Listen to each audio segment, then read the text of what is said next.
Ageu 2, de 1 a 9.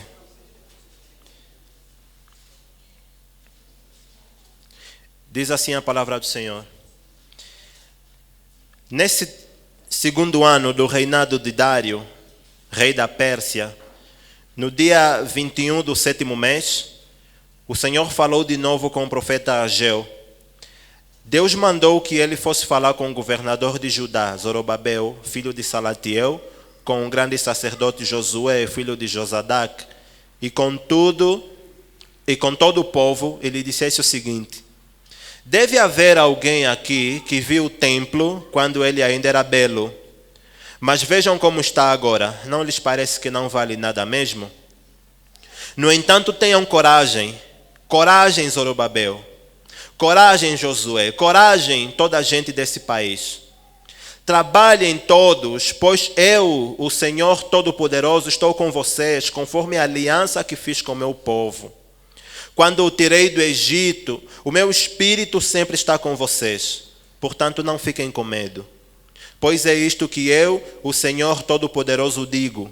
Daqui a pouco farei que tremam o céu e a terra, o mar e a terra firme. Vou fazer com que tremam todas as nações e as suas riquezas serão trazidas para o meu templo, aqui em Jerusalém. E assim encherei o meu templo de beleza. Toda a prata e todo o ouro do mundo são meus. Então, o novo templo será ainda mais belo do que o primeiro, e dali eu darei prosperidade e paz ao meu povo. Eu, o Senhor Todo-Poderoso, falei. Palavra do Senhor. Vamos orar. Pai, em nome de Jesus, nós nos prostramos mais uma vez diante da Tua presença e reconhecemos que somos nada diante do Senhor. Por isso nós pedimos perdão, pedimos que a Tua misericórdia nos alcance e que o Senhor nos lave com o sangue de Seu Filho amado Jesus. Este sangue que não só nos perdoa de todos os pecados, mas também purifica o nosso coração e nos torna novamente aceitáveis diante do Senhor. Este sangue também que nos dá autoridade para entrar na Tua presença, nos santos dos santos, levantar mãos santas e adorar, dizendo: só o Senhor é Deus. Pai, em nome de Jesus, nós entregamos as nossas vidas nas Tuas mãos, o nosso coração nas Tuas mãos, a nossa consciência nas Tuas mãos, para que o Senhor trabalhe nele. Pai, existem muitas coisas que podem competir com a Sua voz nessa manhã. As preocupações do nosso coração, as ansiedades e tudo aquilo que o Senhor sabe melhor do que nós. Mas nós pedimos que o Senhor nos concentre simplesmente a ouvir a Tua voz.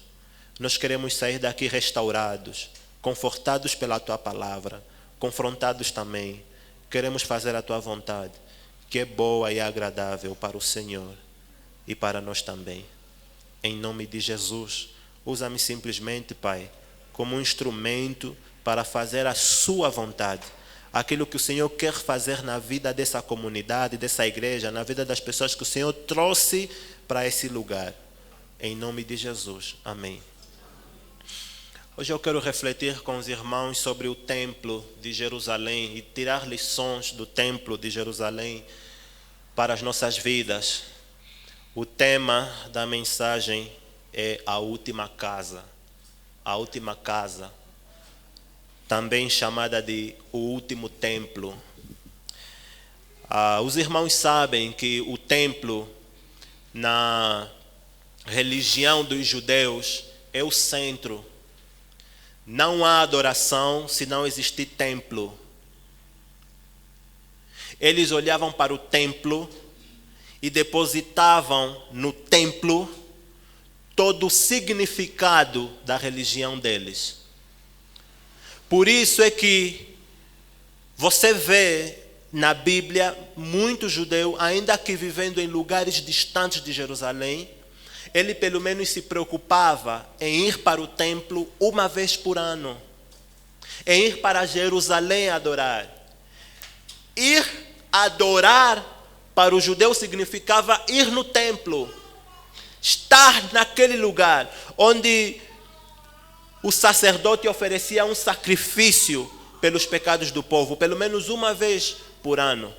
E ainda que o judeu não tivesse a possibilidade de ir até o templo, todas as orações que ele tinha que fazer, ele se voltava para o templo geograficamente.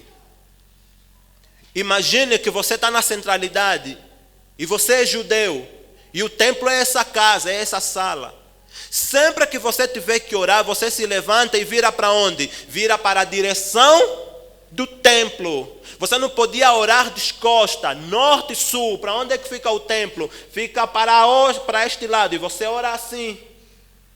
O templo era importantíssimo para o judeu.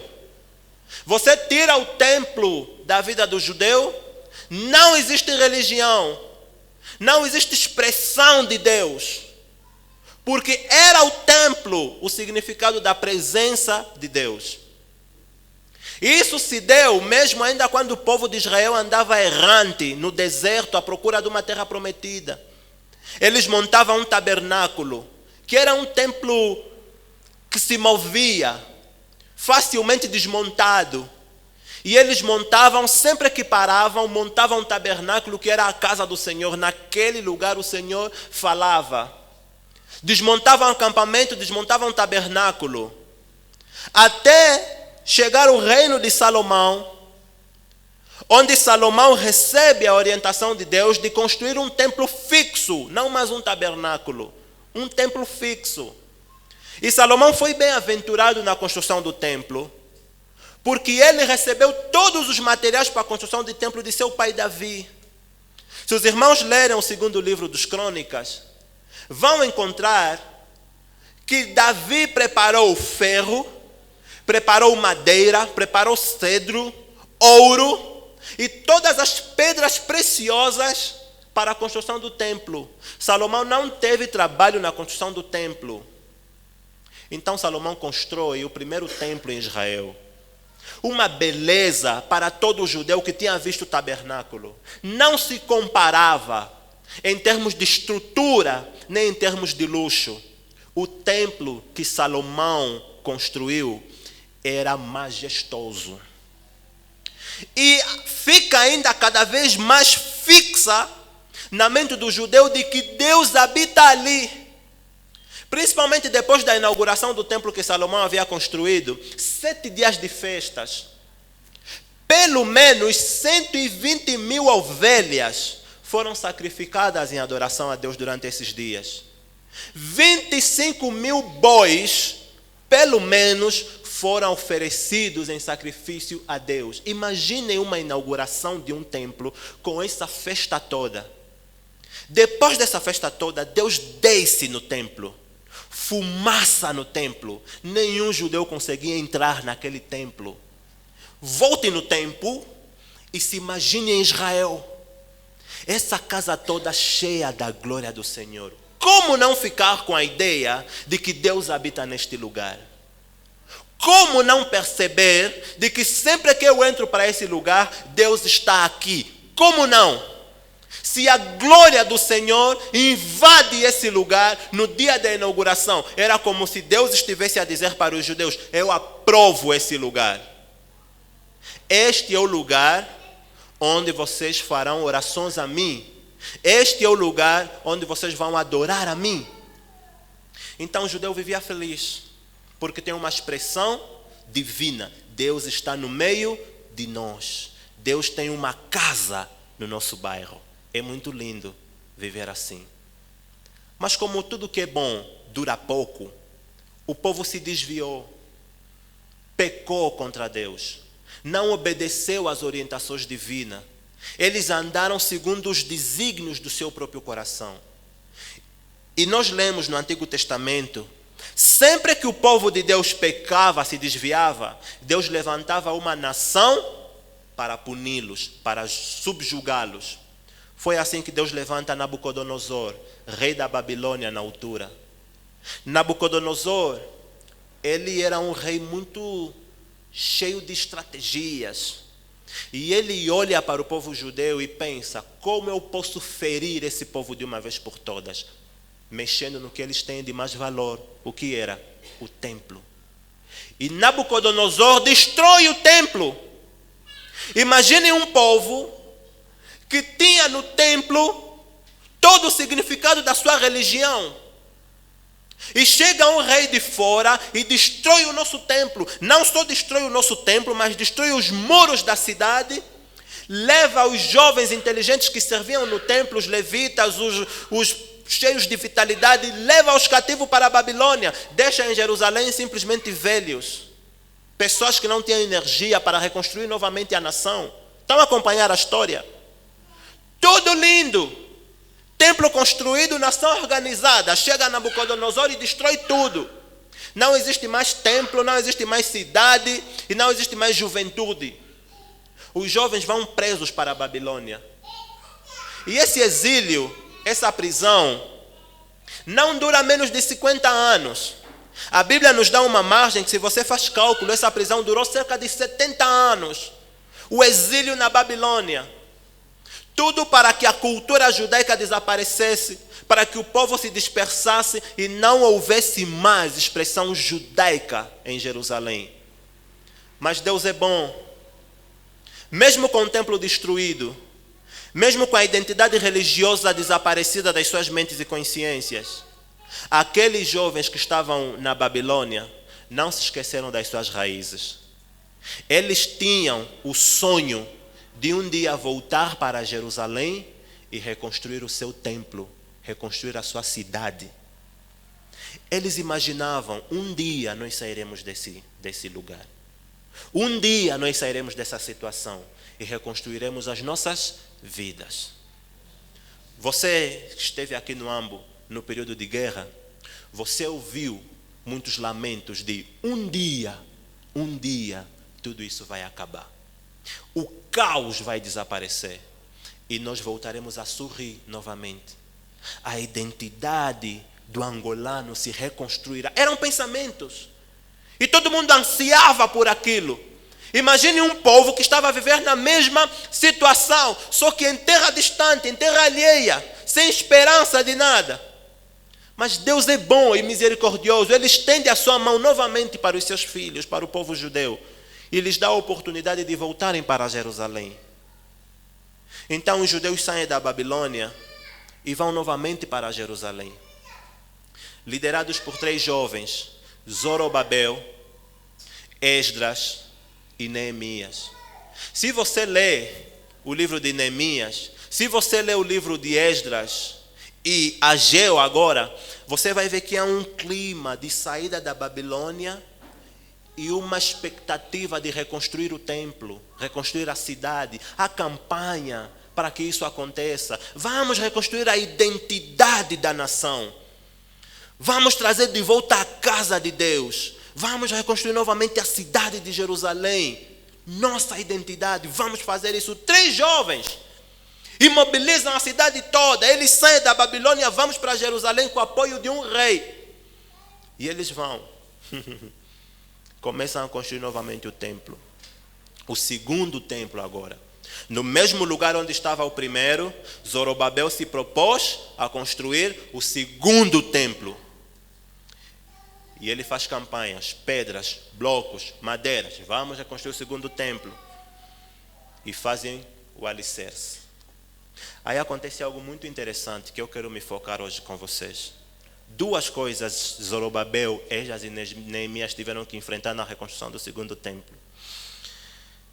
Primeiro, o povo que voltou da Babilônia para Jerusalém para reconstruir o segundo templo, eles achavam que não era a altura de construir o segundo templo. Não é agora. Vamos esperar um pouquinho mais. Olhem o que a Bíblia diz no livro de Ageu, capítulo 1, versículo 12 e 4. Assim falou o Senhor dos Exércitos, dizendo: esse povo diz, não veio ainda o tempo em que a casa do Senhor deve ser edificada. Deus estava a reclamar. Então eu vos tiro da Babilônia para reconstruir o novo templo, e vocês dizem que ainda não chegou à altura. Vocês estão preocupados com o quê? Eles estavam preocupados em construir as suas próprias casas. Casas de luxo. Não vamos ainda contribuir para a construção do novo templo. Vamos nos preocupar com as nossas próprias casas. Não, deixa eu pôr mosaico, deixa eu pôr um novo teto. A casa do Senhor fica para depois. Deus reclama dizendo, vocês dizem que ainda não chegou o tempo. Vocês estão preocupados com a construção da vossa própria casa. É por isso, Ageu 1:5 a Deus, é por isso que acontece males sobre as vossas vidas. Ageu 1:5 a 10. Deus está a dizer, por vocês me colocarem no banco de trás, vocês semeiam muitas sementes, mas colhem pouco. Vocês têm comida, mas não é suficiente para matar a vossa fome. Vocês compram roupas, mas essas roupas não conseguem vos cobrir do frio. Vocês têm água, têm bebidas, mas não conseguem matar a sede. Vocês não conseguem ficar saciados. Porque vocês me colocaram no banco de trás. Prioridade agora são vocês e não eu. Neemias tiveram que lidar com essa situação. Gerir essa situação. Do povo dizer, não é altura, não é tempo, vamos esperar um pouco mais, vamos nos preocupar conosco mesmos. Eles tiveram que gerir essa situação. Mas não foi a única. A mais triste que eu acho foi a que aconteceu depois. O povo, além de achar que não era tempo de construir o templo, quando eles viram os alicerces do segundo templo, os mais velhos começaram a chorar. Choro mesmo, lamento. Olhem o que é que diz o livro de Esdras. Abra Esdras, capítulo 3, versículo 10 a 13. A palavra do Senhor diz assim: quando os construtores colocaram os alicerces do templo, os sacerdotes ficaram de pé, vestidos com roupas especiais para aquela ocasião e com trombetas nas mãos. Os levitas, descendentes de Asaf, carregavam pratos musicais para louvar a Deus o Senhor, de acordo com o que Davi, rei de Israel, havia mandado. Versículo 11 do capítulo 3 de Esdras. Uns cantavam louvores e agradeciam ao Senhor, e outros respondiam. Eles diziam, o Senhor é bom, e o seu amor pelo povo de Israel dura para sempre. E todo o povo gritava bem alto e louvava o Senhor, porque a construção do seu novo templo já havia começado. O versículo 12 diz, porém, muitos sacerdotes, levitas e chefes de famílias influentes eram velhos e tinham visto o primeiro templo. Eles choravam alto ao verem os alicerces do novo templo colocados. As famílias influentes de Jerusalém, os sacerdotes e os levitas que tinham visto o primeiro templo, choravam alto. Como é possível a construção de um segundo templo nesses termos? Era como se eles tivessem visualizado a glória do primeiro templo de Salomão, cheia de adornos, ouro, grande, bronze, todas as pedras preciosas. Mas quando eles olham para os alicerces do templo que Zorobabel estava a construir, eles rasgaram as suas vestes e começaram a chorar, dizendo, nós não merecemos um templo cafona como esse. Nós não merecemos isso. Só isso, Zorobabel. Nós estávamos acostumados com o templo de Salomão, um templo rico, que quando você entrava, nem precisava pregar, suas paredes já te estremeciam, de tanta beleza que aquilo tinha. Eles começavam a chorar, de pranto mesmo. Mas esse texto que lemos, o verso 14, termina assim. Mas não choravam apenas as pessoas, porque os jovens cantavam. Então, de um lado em Jerusalém tinha os mais velhos choravam, não, esse templo não. De outro lado tinha os jovens dizendo, boa, novo templo, novo templo. O 13 diz assim, assim ninguém conseguia discernir quem estava alegre e quem estava a chorar. Era uma confusão tremenda em Israel. Os que tinham visto o antigo templo diziam, isso não presta. Os que não tinham visto templo nenhum, só ouviram falar de que existia um templo. Quando viram o novo, disseram, é isto que precisávamos, glória a Deus. Dois grupos em conflitos. Era isso que faltava. Irmãos, e uma curiosidade aqui. As sinagogas, elas surgiram por ausência de templo. Quando o povo judeu foi levado ao cativeiro, eles não tinham templo, não tinham lugar para adorar. E o judeu acha que só se adora no templo. Então, na ausência de templo, eles construíram sinagogas, que eram lugares pequenos, para se encontrar, para ler a Bíblia e orar. Mas na sinagoga não se podia fazer sacrifício nenhum. Então imagine os jovens sempre na sinagoga, a ouvirem a história dos pais a dizerem: um dia vamos ter um templo onde poderemos sacrificar. Aqui não dá, isso não tem luxo. Quando os jovens viram um novo templo, vamos começar a sacrificar, boa! Mas os mais velhos disseram: não, isso não presta. Isso não presta. Isso não vai levar a lugar nenhum. São duas situações que eles geriram. Foi por causa desse lamento dos mais velhos que Deus profetizou por meio de Ageu. Agora volta para o livro de Ageu, capítulo 2, versículo 1 a 9. Deus diz assim para Ageu, a partir do versículo 3. Deus diz assim para Ageu: Ageu, fala para Zorobabel, eu sei.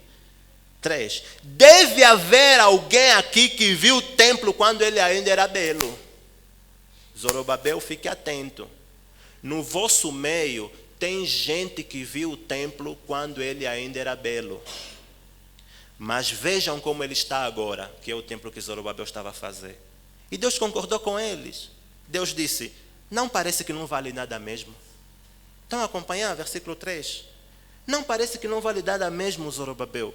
Esse templo é pequeno, eu sei. E eu sei também que no meio de vocês tem gente que viu o templo de Salomão e que agora está a ver esse novo e está a dizer: não presta, eu sei. No verso 4. No entanto, tenha coragem. Coragem, Zorobabel. Coragem, Josué. Coragem, toda a gente desse país. Então Deus começa a revitalizá-los. Deus começa a lhes motivar. Tenham coragem. Tenham coragem. Trabalhem todos. Pois eu, o Senhor Todo-Poderoso, estou com vocês. Aleluia. Eu caminho no meio de vocês. Tenham coragem. Apesar dos murmúrios e dos lamentos que vocês ouvem, eu estou no meio de vocês. Alguns aqui precisam receber essa palavra hoje.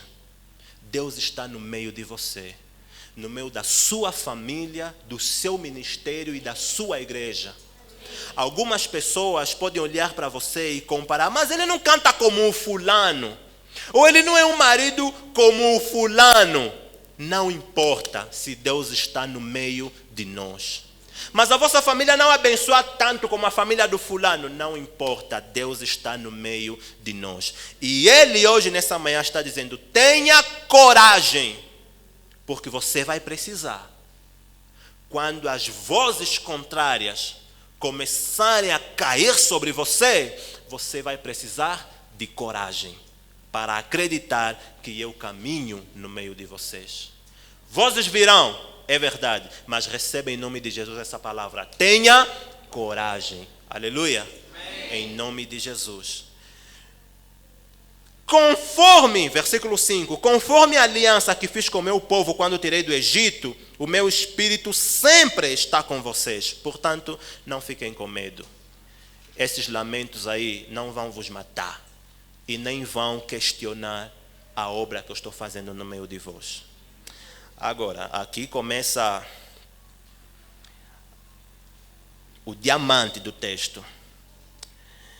Versículo 6. Pois é isto que eu, o Senhor Todo-Poderoso, digo: daqui a pouco. Agora Deus começa a fazer promessas para o povo. Primeiro lhes motiva e diz: tenham coragem, tenham coragem. Depois começa a fazer promessas. Daqui a pouco eu farei tremer o céu e a terra.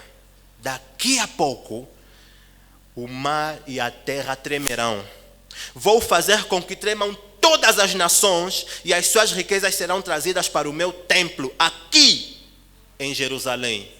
E encherei o meu templo de beleza. Versículo 8. Sabem por quê?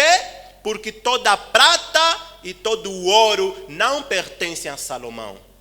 Toda a prata e todo o ouro me pertence. Eu sou o Todo-Poderoso.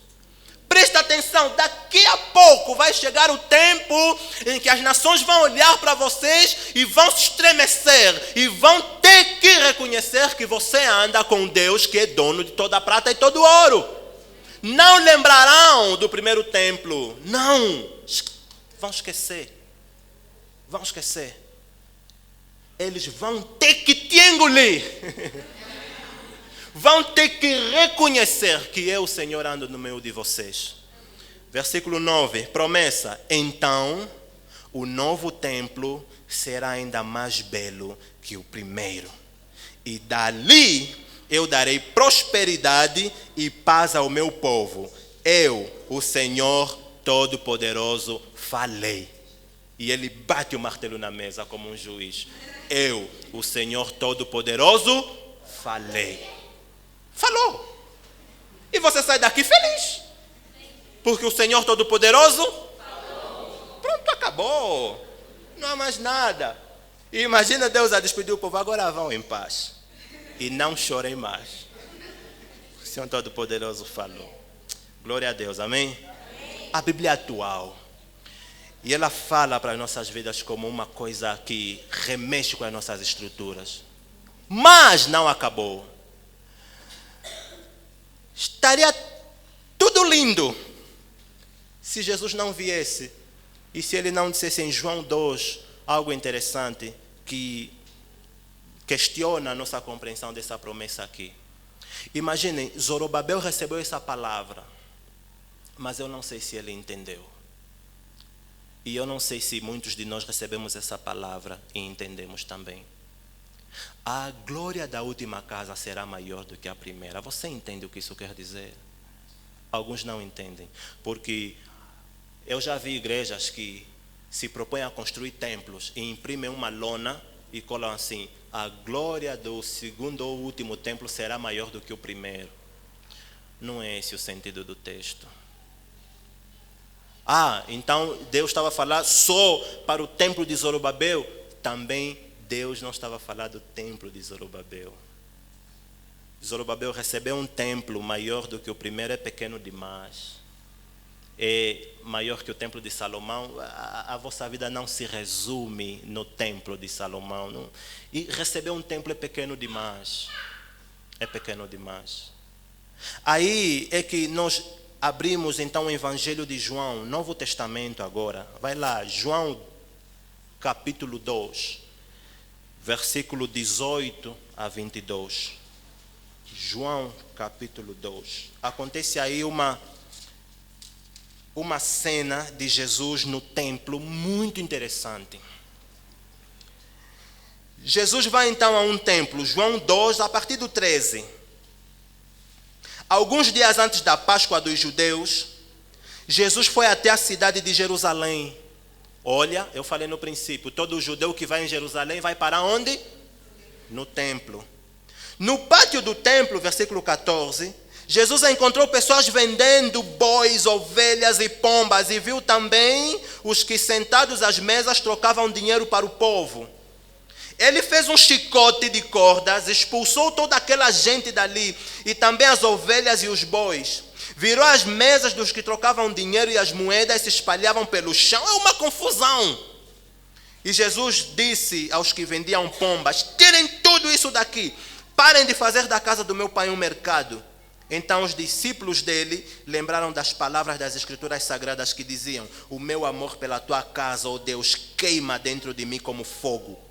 Aí os líderes viram essa confusão toda que Jesus estava a fazer. Versículo 18, e perguntaram: com que autoridade você age dessa maneira? Porque os sacerdotes haviam permitido as pessoas fazerem comércio no templo. Então nós não te conhecemos, com que autoridade você age dessa maneira? Jesus então respondeu, versículo 19: derrubem esse templo, vou vos mostrar a minha autoridade.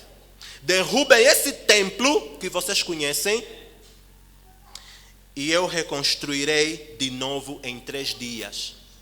Aí os fariseus olharam para Jesus e disseram: esse é maluco mesmo. Esse templo foi construído em quantos anos? 46 anos. Que lhamba é que você anda a fumar? Você está a dizer que vais reconstruir esse templo em 3 dias. Mas eles não entenderam o que Jesus estava a dizer. Nesse momento, Jesus disse: Eu sou o templo. E sabe o que? Eu sou o último templo que Ageu profetizou, que receberia toda a glória, sou eu. Eu sou o templo maior que Salomão. Eu sou o templo maior que Zorobabel. Eu, Jesus, sou o templo que vai receber toda a glória. Não existe ouro que estava no templo de Salomão. Não existe bronze que estava no templo de Salomão. Eu, Jesus, sou o templo. Os discípulos entenderam isso mais tarde.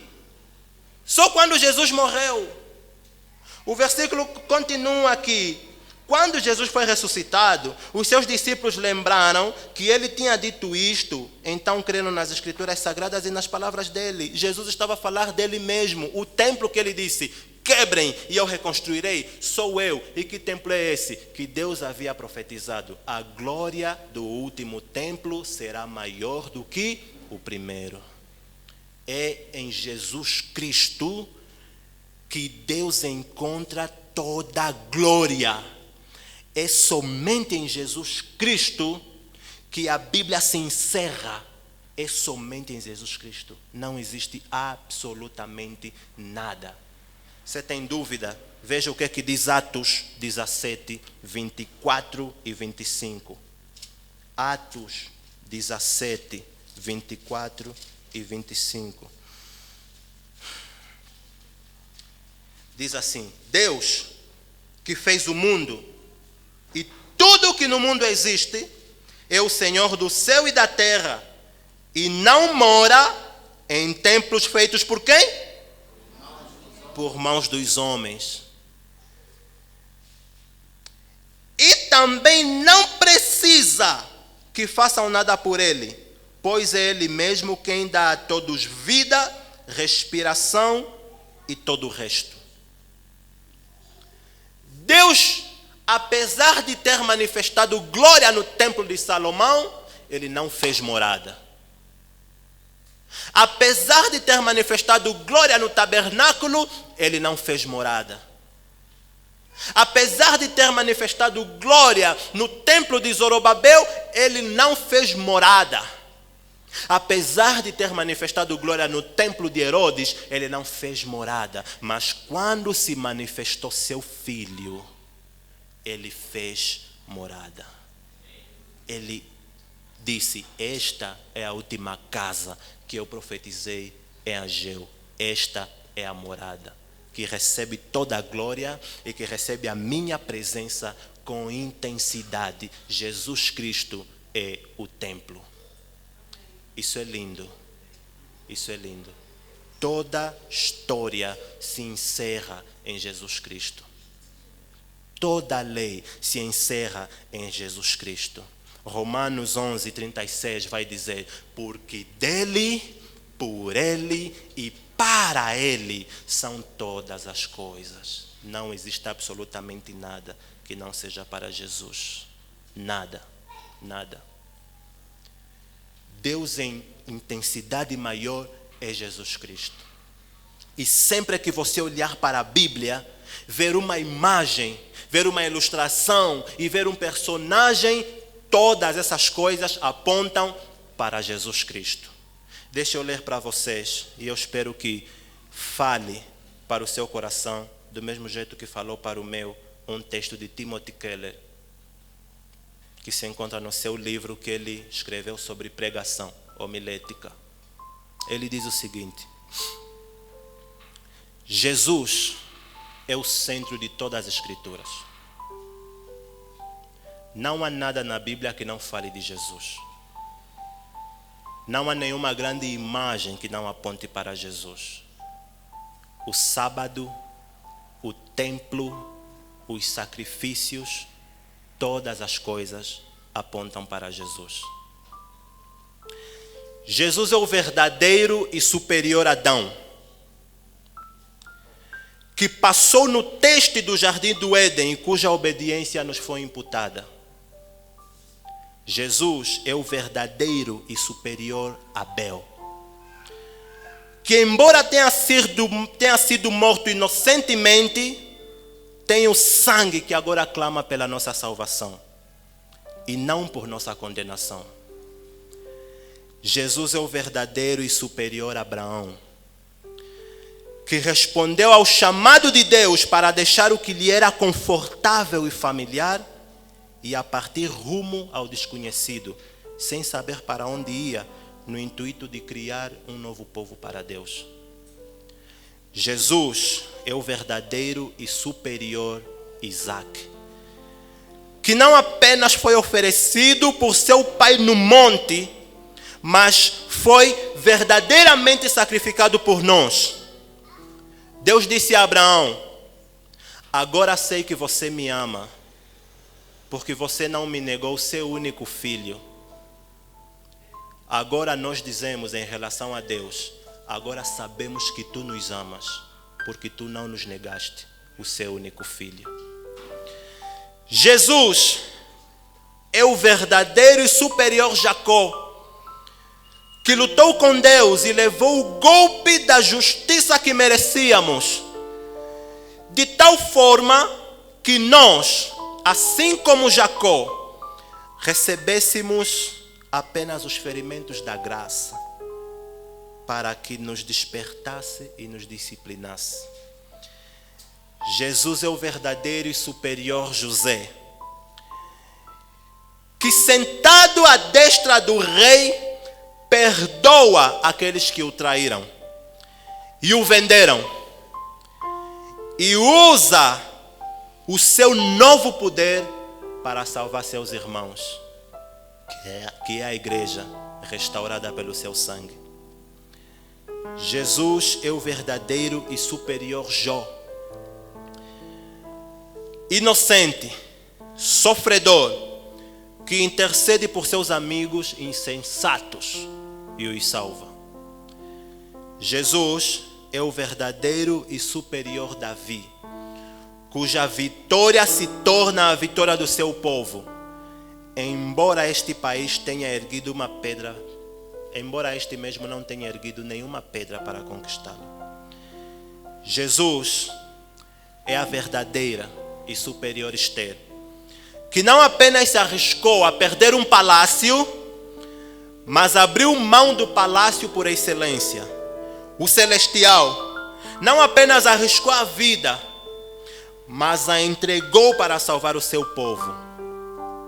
Jesus também é o verdadeiro e superior Jonas, que foi lançado na tempestade para que pudéssemos ser salvos e trazidos a bordo novamente para os braços do Pai. Toda a escritura fala de Jesus. Toda a imagem na Bíblia fala de Jesus. Todo personagem na Bíblia fala de Jesus. O templo em que Deus fez morada é Jesus Cristo. Aleluia. É Jesus Cristo.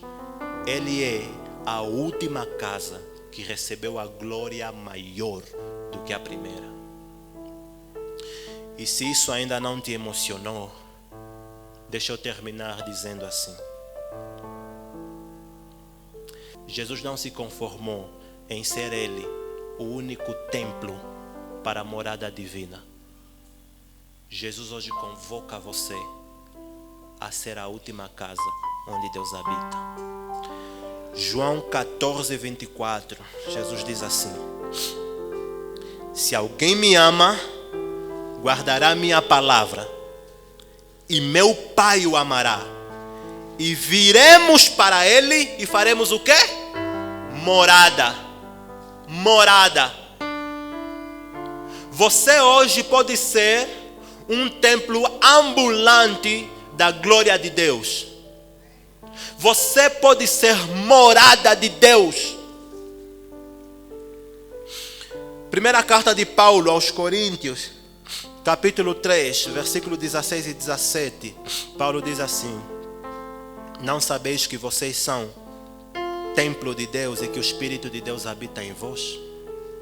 Não sabeis?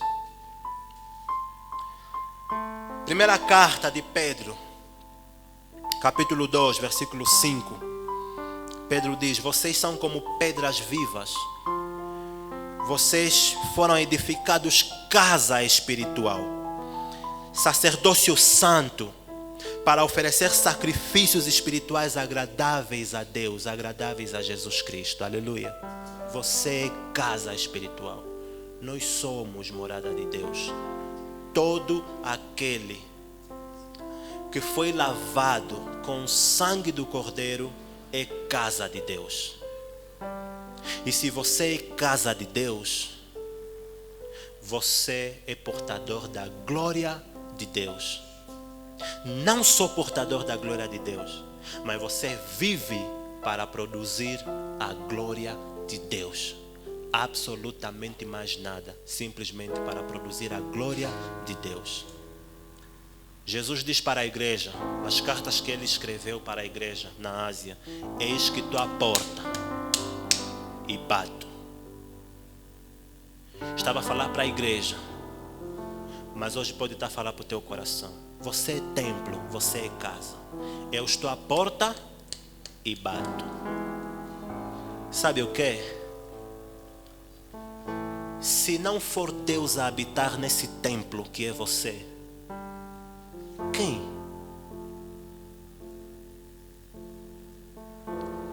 Eu só conheço 2 seres que podem habitar em você. Se não for Deus, quem? Algumas pessoas limpam a casa, são salvas, limpam a casa, mas não permitem a entrada de Deus, de Jesus. E sabe o que a história diz? Que aquele que saiu vai chamar mais 7. Vai chamar os amigos e diz: casa está vazia. Se não for Deus, quem? Quem está a fazer morada em você? Você limpou a casa para quem? Essa casa é casa do Senhor. Não pertence absolutamente a ninguém, senão a Jesus Cristo. Você é de Deus. Eu sou de Deus. Você é de Deus. Você só precisa dizer: Pai, casa está limpa. Já entendi que o templo apontava para Jesus e Jesus aponta para mim. Se Jesus comportou a sua presença, eu posso também. E eu quero também. Esse é o momento em que você se converte. Esse é o momento em que você muda a sua vida. Esse é o momento em que você deixa que Cristo habite em você. E sabe o que? Quando Cristo habitar em você, as atitudes, os pensamentos, as ações de Cristo serão as tuas. Porque vai acontecer na sua vida o que Paulo falou: se Cristo está em mim, não vivo mais eu. Quem vive em mim é Cristo. É Cristo. Eu penso como Cristo, falo como Cristo, ajo como Cristo, eu vivo como Cristo. Somente Cristo em minha vida. E nada mais, nada mais. Deixe Deus habitar em seu coração.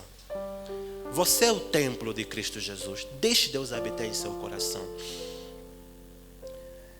Provavelmente Deus falou para você nessa manhã: deixa eu habitar em seu coração. Sua família pode estar um caos, porque ainda Deus não habita esses templos que casaram. Um templo marido, outro templo mulher, vazios de Deus ou cheios de outras coisas. Caos. Sua igreja pode estar um caos, porque Deus não habita os corações dos membros. Estão cheios de quê? De si mesmo. Cheios do diabo. E olha, eu gosto daquele conceito que diz que nem todo demônio rebola aqui. Nem todo demônio ruge. Me solta. Não. Tem aquele bem silencioso que só cria contendas, fofoca. Olha, ouviram? Quando você vê a igreja já está em confusão, se dividiu. É o demônio. Mas ninguém rugiu, mas está ali. Epa, desculpa te apontar, não é você. Tem igrejas cheias de demônios, cheias de si mesmo. Estão aí, porque as casas estão vazias. Hoje nós temos, ouvi no Facebook agora,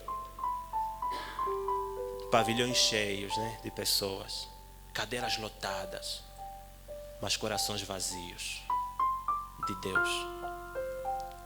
Ou vazios de Deus ou cheios de si mesmo, mas as atitudes de Jesus não estão a se efetivar na vida, porque Ele não está aqui dentro. Sua vida emocional, financeira, os relacionamentos com os amigos podem estar um caos, porque você não está cheio de Cristo Jesus. Vamos orar nessa manhã dizendo: essa casa é sua casa. Toma ela para você, Jesus. Toma ela para Jesus. Vamos orar?